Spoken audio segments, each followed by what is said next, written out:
Welcome, faithful listeners, to another Brew Ink Podcast, Episode 3. You voted and we wrote it.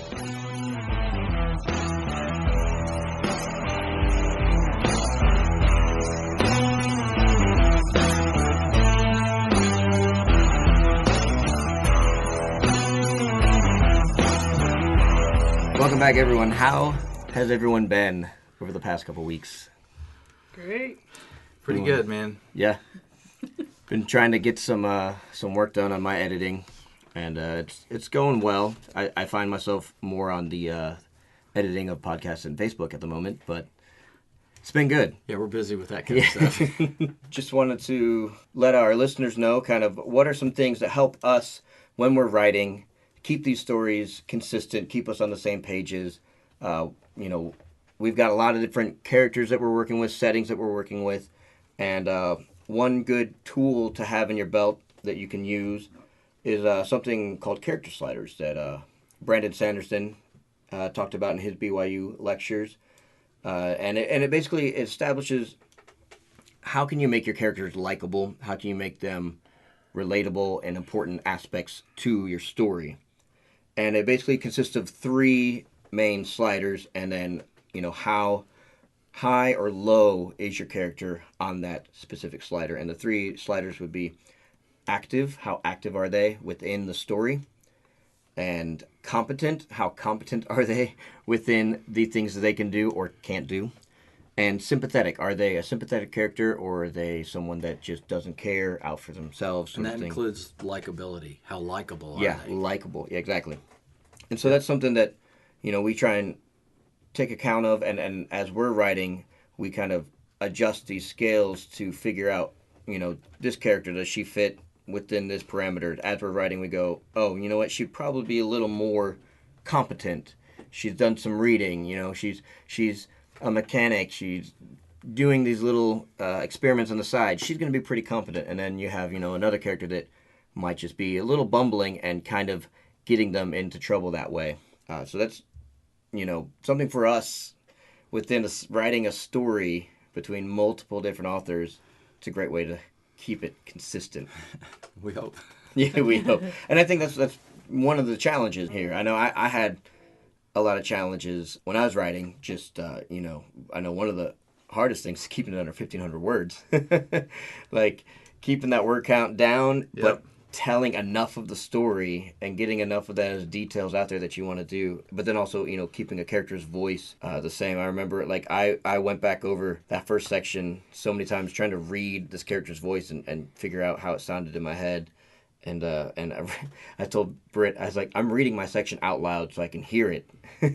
So that I know when I do read it out loud, the characters are going to have those distinct sounds and qualities and all that. Yeah, and the important part about these sliding scales and with our characters is when you put them together, that's why this is important. So you've got different characters, and the reason why you have these different sliding scales is because then when you put them together, that creates conflict. So you've got one person who might be very likable and yet not very competent. Right.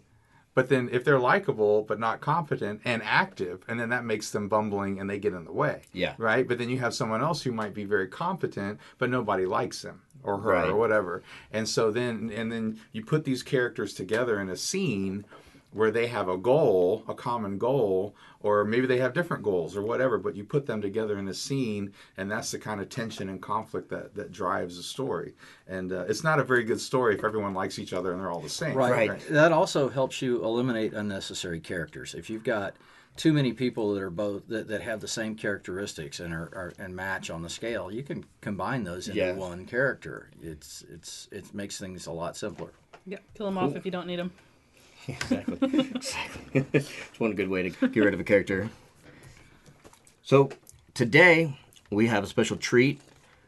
Our very own Bill Hawkins has written the next section of our story. We would love to get some more information about Mr. Hawkins and what he's been doing and what he's up to, what makes him tick. So first question, what got you into writing? Like, what was your first project that really made you say, I'm going to be a writer, I'm going to do this, I'm going to go after it? Back when I was in high school, that was a long time ago, I had a great English teacher that convinced us to journal regularly. And she read my journals and pulled me aside and just said, you should be doing this. And I liked the idea. I had a family that didn't like the idea, so I went to engineering school. Didn't do too well there. And eventually, after 25 years of stalling, I got back to it. But while I was in college, I did write one short story that got published in the college newspaper. Oh, very cool. Which was cool. But I didn't even keep a copy of it. Oh, no. I don't have a copy of the story. I mean, it was typed. Yeah. And I didn't even have a copy of it. I had some stories that were saved on floppy drives, and I'm like, I don't know how to get those back. I've got some old 5 1/4 drives, just in case. But that's so after years of doing everything but what I should have been doing, I finally had a major conflict at work, and I came to my wife and just said, "Hey, I really want to go back to writing," and she said, "It's about time." That's a great response that you want to hear. And I think it's important though, as writers, that we have those life experiences. I think that is what gives us the knowledge to write and the information from which we can draw from. So another question, who is one of your favorite authors? Who's someone that, influenced you maybe when you're younger or currently? Even though it's not my genre, I love Stephen King because I can read his stuff and I can see his faults. I know that's a terrible thing to say about a great writer. Okay, I can read his stuff and I can see his faults and see what he gets by with just by being such a great storyteller. Yeah, I mean, there is so much stuff that theoretically he does wrong, but he is such a good storyteller that people want to hear. People want to hear him, and another favorite of mine right now is a guy named Carl Heiss, and he's focuses on stuff down in Florida, which is really his stomping grounds, and he was a reporter down there for years. He does a lot of caper books and a lot of crime writing. So for me, that's good, comps, and it's fun reading too. That's good, because I think all of us can attest to that moment of reading someone's work and then going, I can do this too, or how would I do that the same or differently? And I know for me, like I said last week, every time I read Tolkien, I was like, I just need to put this book down and go write right now. Like it would just pull it out of me. Next, what was the hardest part of this assignment for you? Oh, getting the word count down. I had to kill some darlings. That's is that Hemingway? Was that Hemingway? I think it was Hemingway that said, "Kill your darlings." Yep. And every time. I'm in the same process in an edit right now of a book that is way too long, and I'm trying to kill another 4,000 words. Oh man! And it's hard. Mm-hmm. It's hard to kill stuff, and sometimes you have to just take one word out here and another word. You just have to go one word at a time sometimes. Yeah. And neaten it up. And say, oh, I really don't need that paragraph. Maybe that gives us some insight into this character, but we already know this character. Let's keep the story rolling. Yeah. And that's a tough thing. And on this story, that was especially hard because I wanted to deal with the emotional issues with these kids. They're black kids in Alabama and Birmingham in the mid-'60s. Yeah. It's a rough time. They're going through some major changes and just as being kids, but then they've got all this other stuff going on around them, and they've got to play their part. Yeah. They've got to stick with their role as people in that place at that time, and that's a tough thing. And you want to deal with that emotional stuff, but we've got an action story going here. Well, and I picked 1966 on purpose just because it was such a time of transition, too. So yes, there was a lot of desegregation going on. There was a lot of the civil rights movement had happened to a large degree, not done. Oh, no, it wasn't done by any means. It was kind of had been, from 1955 on, and there had been a lot of changes in the Civil Rights Act and all that sort of stuff, the Voting Rights Act and that sort of stuff. So there had been a lot of changes, but it was still in flux and it was still in change. So, it is something that, as we live with our, choices for the next episode that we can, that's one of the reasons why I chose that time, because so many things we can pull there's so many things that right, could give there's so many things, and that is the hardest part. That was, to me, the hardest part of this whole thing was taking that big story and just writing 1,499 words of it. Exactly. Because that's what I ended with. Yeah. Under 1,500 that's by basically one. Where I was last week as well. and just so our audience kind of knows where we're coming from as writers, for a lot of times as a writer, and this has happened to me a few times, if someone says, write an article or write this, and they give you a word limit. They give you, and if one of us, hopefully one day, Disney comes and says, hey, write the next Star Wars installment of whatever this story. They're going to give you a word count. They're going to give you story parameters. They're going to give you character parameters. You can't kill this person off. They're going to they're going to give you a lot of parameters, and it's good exercise to kind of take that and go, okay, these are the limitations. So that's one of the reasons why we're doing this as an exercise as writers, is to say, I'm going to be given a choice. What am I going to do with it within the confines of the time period and then the characters and all that kind of stuff? Okay, Bill, so lastly, tell us about one of your projects you're working on that's got you excited, or, something that you're willing to share with us. I'm ready to go back to work on. I've just finished first draft 2 weeks ago of a story called CPA, Certified Public Assassin, about a person who's a wonderful accountant, CPA, but she's rather clumsy, and she trips into a new career as a hit woman, and literally, she just stumbles into this just by one clumsy mistake after the other. This is not a new story. It's not a new story idea, but this character is new, and she's fun. And this is in first person. It's the first time I've ever written anything in first person, and as far as a full-length novel. And I'm excited about going back to work on that. You got to take some time off between a first draft and a second draft to get away from the story a little bit. So I'm editing other stories right now, and obviously doing this stuff as well. But in a week or two, I'm going to be able to go back to that.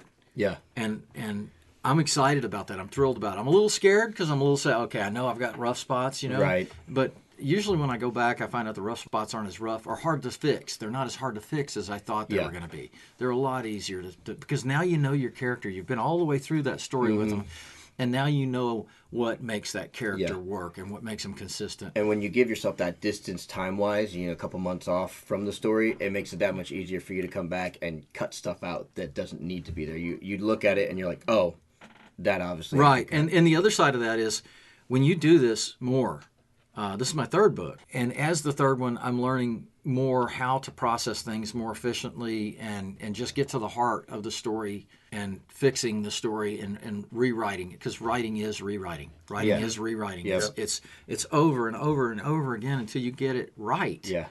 Good writing is good editing. Right. Yeah. Right. So that's what I'm excited about. I'm excited about getting back to that project, and I'm excited about getting back to that character and her weird life. Very nice. So everyone, that's Bill Hawkins. You know what? Speaking of good writing, let's jump into the story.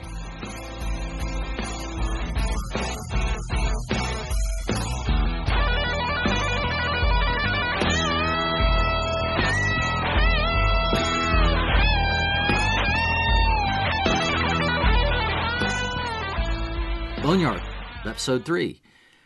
The radio in the car was getting louder. I don't mean a little louder. I mean the kind of loud that makes speakers rattle and break. Don't go telling my teachers. They might think I'm getting uppity, but I read every book in my school has on physics and chemistry.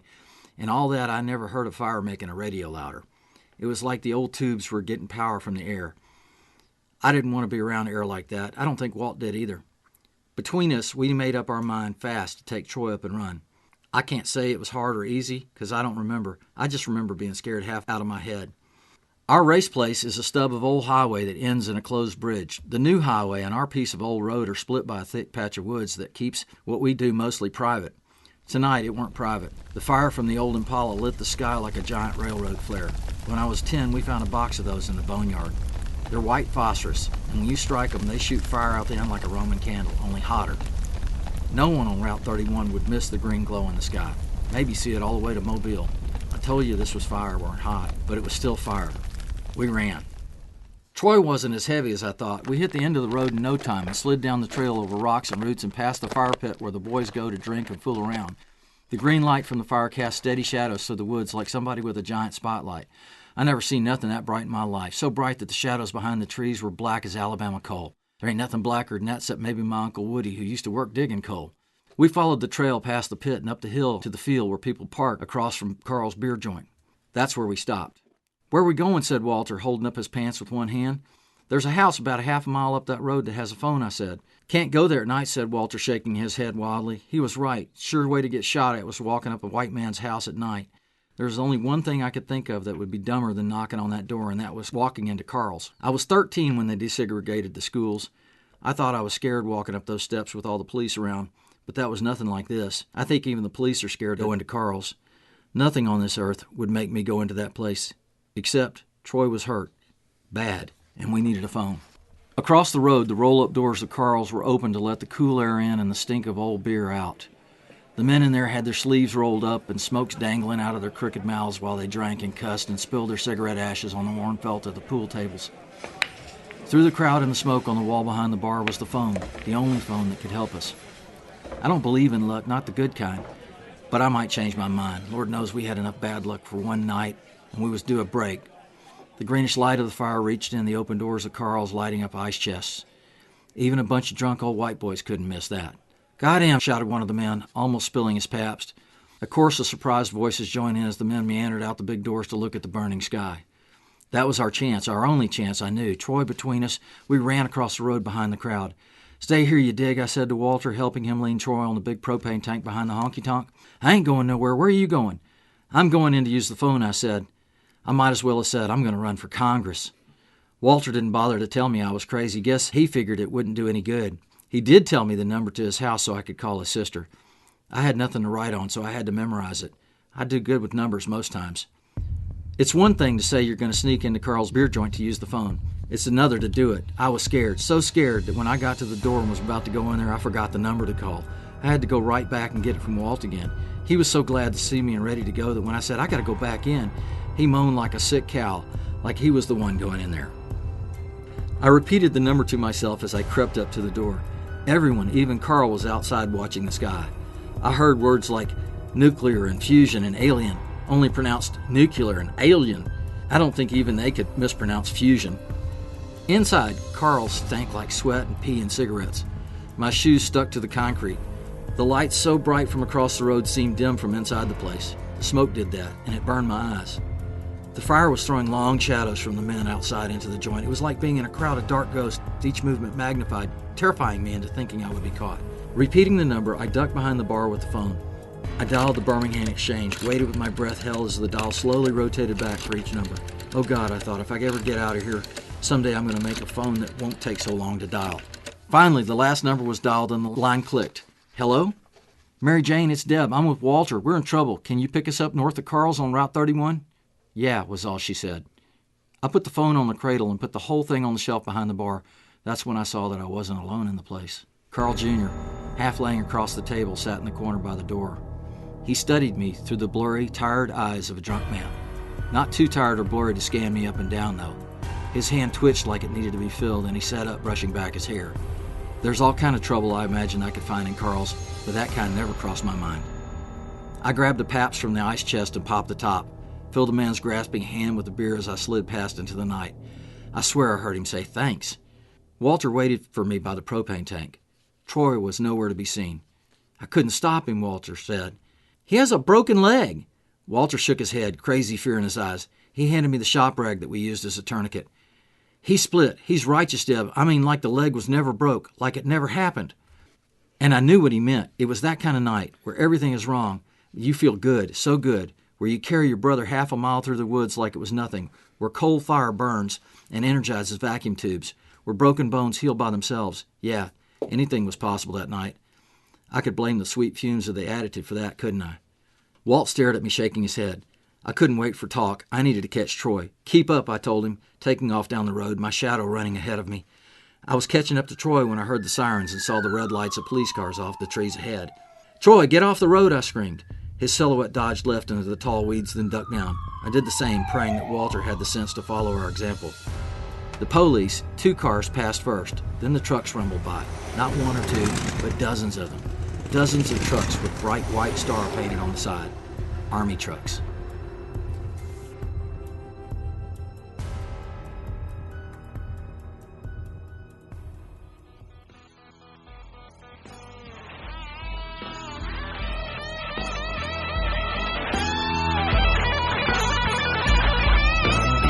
Awesome. So that's the story, part 3 by Bill Hawkins. And now, Bill, I think you've got... Yeah. We snap it out. Snap it out. Part 3 done. And you have some options for us. I've got story options. Directions the story could go. And the poor next writer's going to have to follow these directions. Thank you. That's gonna be Evie. Yes. It's not easy. Evie. Lay them on us. All right. First option. Option number 1. The area is quarantined. Option number 2. Mary Jane shows up and they get away. Very nice. Okay, so let's talk about an option 3. What could be something that could happen? I mean, the police just drove by, followed by the army. The 3 of them are what? They dived into the weeds on the side of the road. Anything could happen. Anything could happen. The aliens show up with their nuclear fusion. They're aliens with nuclear. Yeah, aliens with nuclear fusion. With fission, not fusion, right? No. Okay. No, they didn't mess up. So maybe she doesn't show up, right? Maybe that's the third option. Oh, you're saying Mary Jane doesn't show up. Right. Maybe Mary Jane doesn't show up, or maybe not in time, or whatever. Okay. And What would the consequences be? Yeah, if she doesn't show up, then they get arrested. Well, yeah. Okay. So, Okay, so then the third option would be they all get arrested. They all get arrested. All 3 of them. Okay. All right. And that, of course, that puts them into, the police and all that conflict as well. Not to mention the fact that there's been healing going on and weird stuff. Yeah, and that's not necessarily part of the option, but if they all get arrested, there's all those options there. Yeah, that could happen. There's all those things that could happen. Yeah. All right, so let's go over them again. Okay. Options are the area is quarantined. That's a big option. There's a lot of things that could happen with that. Yeah. I mean, maybe they're stuck in the area that's quarantined. Maybe they're outside of it, but probably they're inside of it. Mary Jane, the second option is Mary Jane shows up and they get away. Mary Jane shows up and they get away. That opens up the story to what happens after that. Yeah. All kinds of things could happen. And then the third option is? Okay, the third option is the kids are arrested. Awesome. All right. Okay. Well, I think that gives you guys, our faithful listeners, something to choose from. And, we loved the turnout that we had last time, and we asked, keep sharing it, get more of your friends into it. We want to see how many votes we can get. It happened again where, it looked like the police were showing up, and then literally the day before, a bunch of votes spiked one of the other options, and we ended up having to get some crazy healing going on. So, it's great. Make sure we'll have until next Wednesday. Again, this podcast is coming out on Wednesday. You'll have a whole week to listen and vote and share. I think that's It'll it. be fun, yeah. I think that's it for this episode. Thanks, everybody. Yeah, remember, listen, vote, and until next time, raise a glass to inspiration. Raise a glass of inspiration. Right.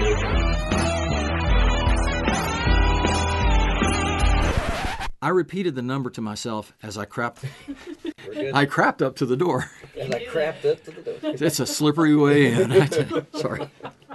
You can do it. Lip exercise time? Don't you put that in there, by the way. I got to start when the laughing stops.